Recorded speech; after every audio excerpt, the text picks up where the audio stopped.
منداڵپارێزی کوردستان لە ماوەی 27 ساڵی تەمەنیدا بەشایەتی هەمووان یەکێکە لەو ڕێکخراوانەی کە بۆتە پاڵپشتی هەریەک لە کردەکانی تەندروستی و پەروەردە و گەنجان و لەخۆگرتنی منداڵان کە هەموو ئەمانە بە ئامانجی گەشەپێدانی تواناکانی منداڵ و باشترکردنی ڕەوشی ژیانیانە. دیارە مناڵپارێزی کوردستان لە ساڵی 1990 لە سەردەستی بەڕێز خاتوهێرەوە برای مەحمەد و چەند کەسێکی خۆبەخش کە بڕوایان بە پاراستنی مافەکانی مناڵان هەبووە دامەزراوە. مناڵپارێزی کوردستان لە ماوەی 27 ساڵی ڕابردووە و لە داهاتووشە هەر بەردەوامە بێ لەسەر پاراستنی مافەکانی مناڵان و گەشە سەندنی توانە و بەهرەی مناڵان. ئێمە پێمان خۆشە باز لەوە بکەین کە ئەمڕۆ مناڵپارێزی کوردستان لە ڕێی سێکتەرەکانی پەروەردە و تەندروستی و پاراستنی مناڵ و گەنجان و گرتنەخۆ و سێکتەری ئاراوە کار دەکا بۆ بەدیهێنانی ئامانجەکانی کاویش پاراستنی مافەکانی مناڵان و گەشە سەندنی توانایی مناڵان و گەنجانە. لە کەرتی تەندروستیدا منداڵپارێزی کوردستان یەکێکە لە پاڵپشتە بەهێزەکانی و بەڕێبەری تەندروستی سلێمانی دەڵێت منداڵپارێزی کوردستان کلینیکی باشی تەندروستی بۆ پڕکردووینەتەوە.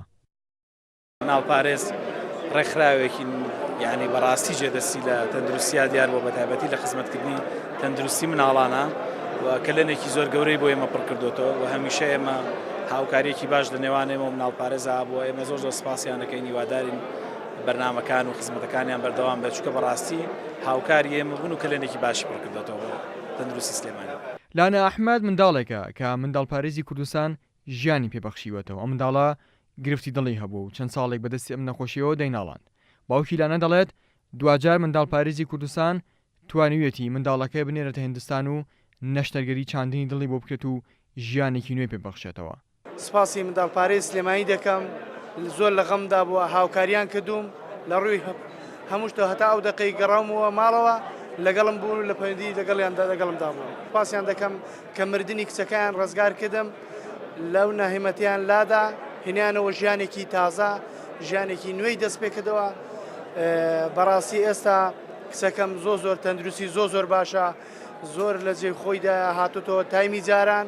ڕێکخراوی منداڵپارێزی کوردستان لە 16 ئێلولی 1990 لەلایەن خات و هێرۆی برای مەحمەدەوە بە ئامانجی باشترکردنی ڕەوشی منداڵان و پەردان بە توانەکانی منداڵ و لە خۆگرتنیان دامەزراوە.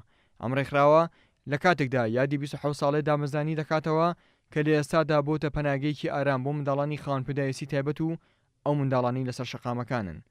لە ساڵیادی 27 ساڵی تەمەنیدا ڕێکخراوەکە خەڵاتی ڕێزەنانی بەخشیە چەند کەسایەتی و دامەزراوەیەکی حکومی و ئەهلی کە لەگەڵ منداڵپارێزی کوردستاندا هاوکار بوون بۆ سەرخستنی ئامانج و پلان و بەرنامەکانی منداڵپارێزی کوردستان. ئارام عەبدوڵڵا، کورسات نیوز، سلێمانی.